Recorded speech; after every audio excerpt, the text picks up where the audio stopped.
has been a reunion that's been kind of 30 years in the making. Should we talk about that first, or just jump right into it? Yeah. When I was 19 years old, I was a production assistant on a low-budget horror film called Street Trash in Queens, something like that.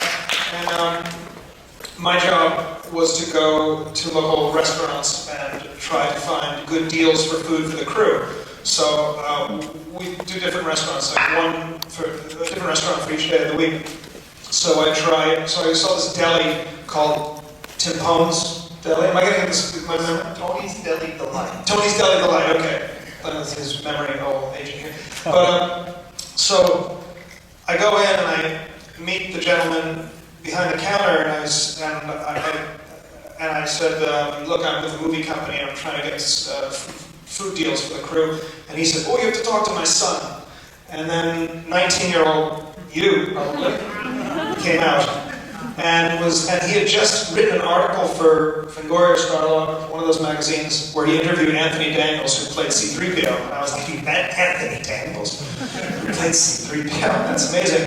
And so we worked out and negotiated to get deli goods, and that was how we first met. And the legend is that you got fired from Street Trash? I did. I was late picking up the producer too many times. Second time I was late, he fired me and I was in tears. And then I was hired back to do some sound recording, so I felt like I wasn't completely cut out of it. But career-wise, you kind of had the last laugh. I do. Well, so the director of Street Trash is a Steadicam operator by the name of Jimmy Muro, who went on to shoot Titanic, Dances with Wolves, and including the fight scene between Wolverine and Lady Deathstrike in X-Men 2. So he worked for me ultimately. Woo! No, he's very talented. Could you talk a little about your childhood in New Jersey, making your own Super 8 films? Yeah, I grew up in suburbs of New Jersey, central New Jersey. Yeah! Wow. That's good air from Montreal. And I first did photography when I was very young. I had a dark room when I was 11, and I had a 35mm camera. And eventually, when I was 13, at a friend's house, we made a movie called The Star Trek Murders. And we had costumes, and blood was made from ketchup. And that got my interest. And back then, we would shoot regular 8mm, not even Super 8. And eventually, we would shoot like Super 8. And I just been making films ever since I was 13 years old. And when I was about 16, I decided that's what I wanted to do for a living. Also, didn't you see Steven Spielberg giving an interview on TV that Yeah. Inspired you to be a director? Yeah, I'd seen the movie E.T. and it blew me away. And then they interviewed Steven Spielberg on the TV show 2020. And I thought, wow, if this nerdy, Jewish, terrible student can become that kind of filmmaker, I should try to do that. And because I couldn't do anything else, I was a terrible student. Terrible. How did your first film, Public Access, come about? In my last semester of college, I made a short film called Lion's Den with Ethan Hawke, who had acted in some of my 8mm movies because he happened to grow up in my neighborhood. It's weird. So then, that movie was a short film. It was a 25-minute film about us. We were all characters in it, and it was just about me and my friends. And that movie, I set up a screening with 3 friends at, or 3, no, I think I had not so long story. Anyway, we put together a screening of 3 short films, of which mine was one, and had director Sam Raimi host it as a favor because I knew his brother Ted through my friends in college. So Sam actually did this. He didn't know me, and he did this as a favor. He had done the movie Dark Men. It was like Evil Dead and Dark Men. That's where he was at. And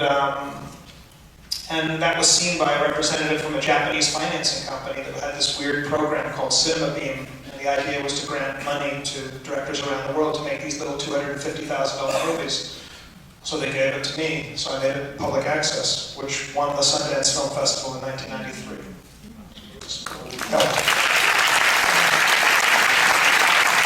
Everything And the reviews and the awards at Sundance led to, of course, Usual Suspects. You certainly had a lot of credit at that point.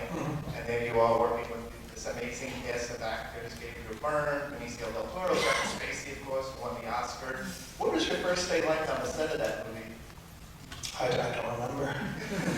I was very young, and I looked uniquely young at that time. I just looked young at that time. Not only was I one of the youngest people on the set, but I also looked unusually. So I looked like a production assistant, and so that already is, so I grew facial hair. So through the whole period, I had a goatee to make me look, more commanding.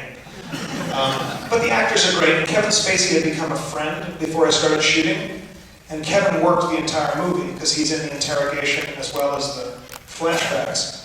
So that was good to have the star of the movie and such a respected actor, even though he wasn't as big or famous. He was in theater very respected. It was great to have him as an ally and make the process a lot better. Could you talk a little about the scripting process on Usual Suspects and all the twists and turns? Yeah. Was it hard to keep track of everything? It went through about 9 drafts over 6 months with Chris. The idea essentially was 5 felons who would meet in a lineup and go off in an odyssey of crime.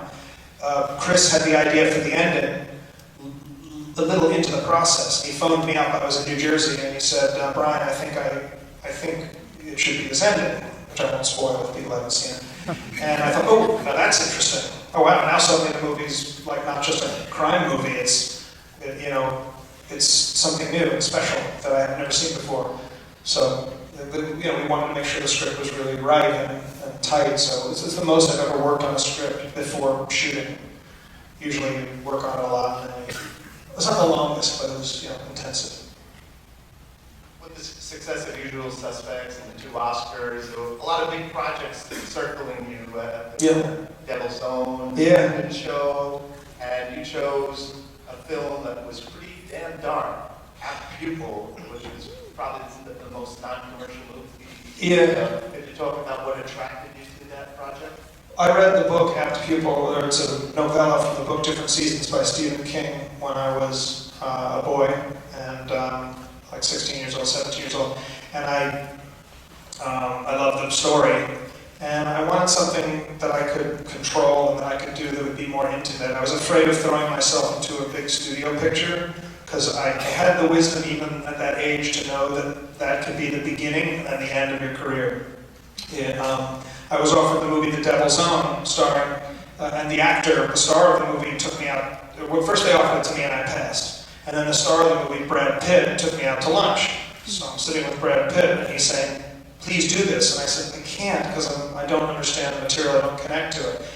And then they called me up and said that Harrison Ford was going to be in it. And I was like, oh my God. And they'd probably offer me like millions of dollars, like a lot of money, because they needed a director for this very small window of time. And I called, there was one of the rare moments where I actually called my agent for advice.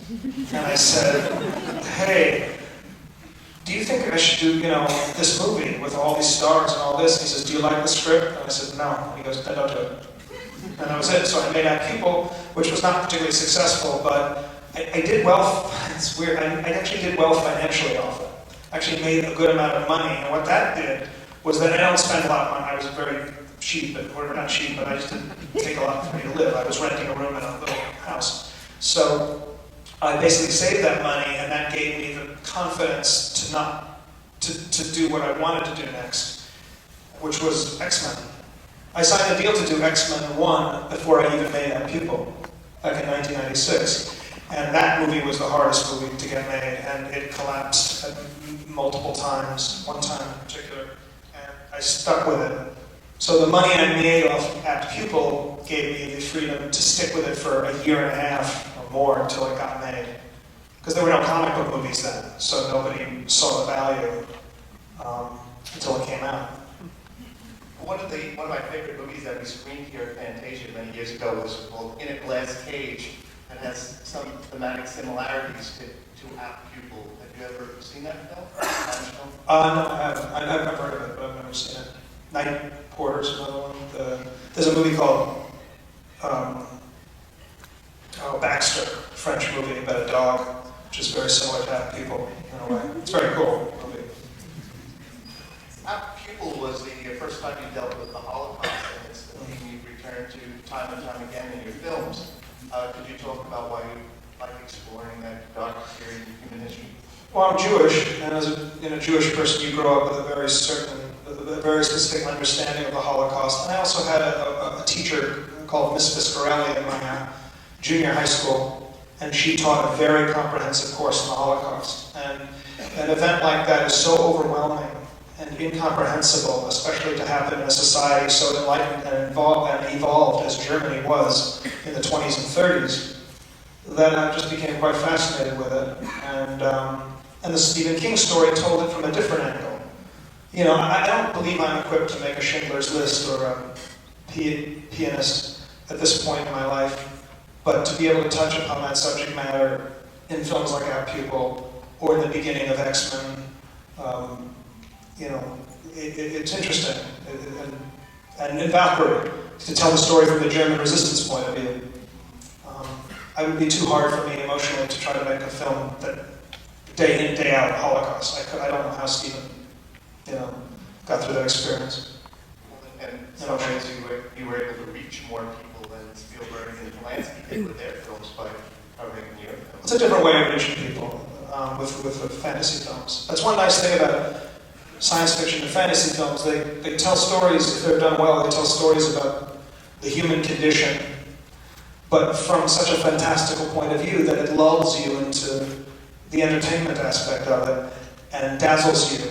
But if you do them right, like a movie like Star Wars, you know, you learn about morality, you know, good, evil, and ambiguity. Or in X-Men, you know, there's a lot of moral ambiguity in the points of view of these villains and heroes. You initially turned down the original X-Men. You weren't a fan of the comic. I didn't know the comic. I didn't know the comic, and it was a script that was written that was a bit post-apocalyptic, weird. I didn't quite connect to it. But when I sat down, I studied the character histories, and I met with Stan Lee, and he was so cool, just cool. And he was so cool to me at the meeting. He treated me like I was a god. And I kept, you know, I had made so few movies, so I kept bringing up The Usual Suspects. And in the middle of the meeting, he said, "Why do you keep bringing up that movie?" And I said, that's all I can bring up, because I don't have much. I'm sorry, it's just one of the few movies I've made. He goes, "You made The Usual Suspects? Oh, God." And I was like, oh my God, this guy, this icon, just has been treating me so nice, and he has no idea who the hell I was. Okay, I better take his X-Men seriously. So I went home that night, and Chris McQuarrie and I went to an acting showcase, and I just, for an actor friend, and I sadly didn't, I stared at the floor the whole time thinking about, how do I make an X-Men movie? How do I make an X-Men movie? So I came up with some ideas of how to make it accessible to the non-fans as well as fans.